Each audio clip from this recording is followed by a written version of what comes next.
keluarga yang hidup dalam perjanjian Allah. Jadi keluarga yang hidup dalam perjanjian Allah. Ada satu keluarga yang akan kita pelajari pada pagi hari ini. Mari kita buka kitab Kejadian pasalnya yang ke-7 ayat 11 dan 12. Kejadian pasal 7 ayat 11 dan 12. Dikatakan begini, pada waktu umur Nuh 600 tahun, pada bulan yang kedua, pada hari yang ke-17 bulan itu, pada hari itulah terbelah segala mata air samudera raya yang dahsyat dan terbukalah tingkap-tingkap langit. Dan turunlah hujan lebat meliputi bumi 40 hari 40 malam lamanya. Jadi kita ingat kisah ini bahwa Nuh ya dengan keluarganya ini diselamatkan ada di dalam bahtera. Dan dikatakan hujan yang turun itu 40 hari 40 malam. Waduh, ini luar biasa. 40 hari 40 malam hujan terus menerus tidak ada henti-hentinya. Hujan 3 hari saja ya sudah bikin banjir. Hujan 7 hari lagi itu lebih banjir lagi, bisa tenggelam begitu. Apalagi ini 40 hari 40 malam. Lalu kemudian ayat 11 tadi kita dengan jelas dikatakan begini, ya, terbelahlah segala mata air samudera raya yang dahsyat. Terbelahlah mata air samudera raya. Jadi selain hujan yang turun terus menerus 40 hari 40 malam, Alkitab katakan ada mata air di samudera raya terbelah. Saya bisa membayangkan ya mata air di samudera raya itu terbelah begitu dahsyat. Saya percaya ini bukan peristiwa biasa-biasa saja. Jadi saya bisa menggambarkan ini sebuah gempa bumi yang dahsyat. Jadi tidak hanya hujan 40 hari 40 malam, tapi saya percaya ini ada sebuah gempa bumi yang dahsyat sehingga terbelah. Nggak mungkin mata air di samudera raya tiba-tiba terbelah. Kalau dikatakan di samudera raya berarti semua dalam kondisi terbelah. Waduh, ini ya, saya bisa gambarkan ini sebuah gempa yang dahsyat. Jadi mungkin bisa saya bayangkan tidak hanya gempa yang dahsyat, ini sebuah tsunami yang besar. Ya, bayangkan. Lalu kemudian ya waktu Nuh keluar dari bahtera, saya bisa bayangkan kondisi bumi porak-poranda. Bangkai-bangkai di mana-mana. Alkitab menuliskan ya penafsir yang memperkirakan Nuh itu ada di bahtera itu kurang lebih selama 1 tahun, ya, selama 1 tahun. Tetapi saya percaya dampak yang mereka temui ketika ketika banjir itu surut, saya bisa membayangkan semua kondisi porak-poranda, hancur, bangkai-bangkai hewan, bangkai manusia mungkin masih ada, ya. Bau busuk masih ada. Jadi udah porak-poranda, hancur-hancuran. Tapi kemudian di dalam ayatnya yang ke-9, ayat yang ke-9 dikatakan begini. Lalu Allah memberkati Nuh, anak-anaknya serta berfirman kepada mereka, beranak cuculah dan bertambah banyak serta penuhilah bumi. Ya, akan takut dan akan gentar kepadamu segala binatang di bumi dan segala burung di udara, segala yang bergerak di bumi dan segala ikan di laut ke dalam tanganmu lah semuanya itu diserahkan, dan seterusnya dan seterusnya. Lalu dalam ayatnya yang ke-9 dikatakan begini, sesungguhnya aku mengadakan perjanjian, ya, sesungguhnya aku mengadakan perjanjianku dengan kamu dan dengan keturunanmu. Lalu dalam ayat yang ke-17 berfirmanlah Allah kepada Nuh, inilah tanda perjanjian yang kuadakan antara aku dan segala makhluk yang ada di bumi. Ya, perhatikan. Jadi waktu Nuh keluar dari bahtera, dia menemukan kondisi yang hancur, habis-habisan, porak-poranda, bangkai di mana-mana, ya, nggak ada harapan. Mau makan pun nggak menemukan bahan makanan karena sudah hancur-hancuran. Mau mengolah tanah nggak mungkin, mau bangun rumah pun belum bisa. Jadi di luar yang ditemui oleh Nuh itu sesuatu yang tidak memberikan harapan. Nah sekarang bagaimana? Ya, Nuh dengan istri, 3 anak, 3 mantu, 8 orang harus hidup dengan kondisi sudah hancur-hancuran, nggak ada harapan. Nggak ada yang bisa diandalkan, ya.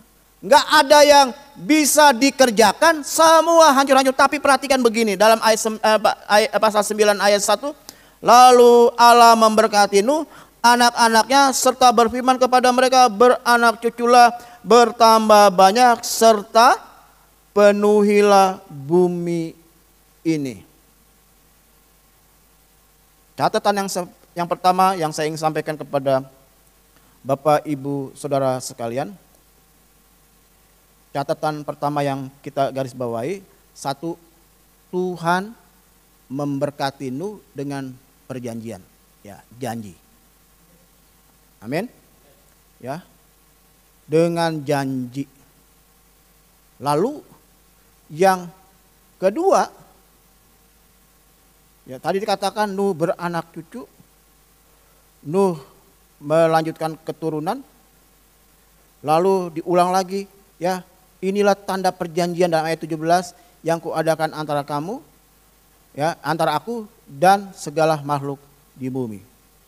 Bahkan sebelumnya dalam pasal 8 ayat 22, ya, dikatakan selama bumi masih ada tak akan berhenti musim menabur dan menuai, dingin dan panas, kemarau dan hujan, siang dan malam. Yang kedua, ternyata, ya, catatan saya yang kedua, Nuh itu harus mengolah bumi yang baru ini. Ya, aplikasinya apa? Yang pertama begini, ketika kita menemukan di depan kita nggak ada harapan, di depan kita ya tidak menjanjikan, di depan kita ya tidak ada sesuatu yang bisa kita nikmati, tidak ada sesuatu yang menghasilkan, tidak ada sesuatu yang kita bisa lakukan karena semuanya dalam kondisi rusak. Ya, dalam kondisi nggak ada harapan, dalam kondisi seakan-akan semua tertutup. Saya ingin katakan, catatan yang kedua aplikasi bagi kita, kita tetap bisa hidup karena kita hidup dalam segala janji Allah. Amin. Ketika kita menemukan pekerjaan kita, bisnis kita hancur mungkin, ya, ketika kita menemukan ya tempat di mana kita bekerja tidak menghasilkan, tempat bisnis kita tidak menghasilkan, apa yang kita hadapi adalah sesuatu yang sudah rusak, porak-poranda, nggak menghasilkan. Tapi saya ingin katakan di luar sana memang tidak menghasilkan, maka sebab itu tetap tinggal di dalam janji Allah. Amin. Jadi Bapak Ibu Saudara sekalian, kalau hari-hari ini kau sedang menemukan ekonomi dalam keadaan krisis, keuanganmu dalam keadaan krisis, saya ingin katakan, di luar sana tidak bisa memberikan janji yang pasti. Aku mau tanam, ya, ada tawaran investasi. Oh, ada banyak, mohon maaf ya, ada banyak jemaat yang datang minta didoakan karena mereka sudah keluarkan uang. Dan itu bukan uang puluhan juta, ratusan juta. Dia ajak kerjasama investasi. Nanti hasilnya sekian bulan begini, per ini begini, nanti dapat begini. Ternyata akhirnya apa? Dapat kagak keuntungan. Pembagian hasil nggak dapat, modal yang ditanam pun nggak bisa kembali. Di luar sana nggak bisa menjanjikan. Makanya saya ingin ajak Bapak Ibu sekalian tetap tinggal dalam janji Tuhan. Kedua masuk, waduh bagaimana, ya, bagaimana ini bisa kuliah, rasanya nggak mungkin. Saya katakan Tuhan punya berbagai cara untuk menolong kita. Tetap tinggal dalam janji Tuhan. Anaknya sekarang kelas 2, baru kelas 3 tahun depan lulus, berarti tahun depan udah ada penawaran. Ya, penawaran beasiswa. Total yang harus dibayar kalau masuk di sana 44 juta.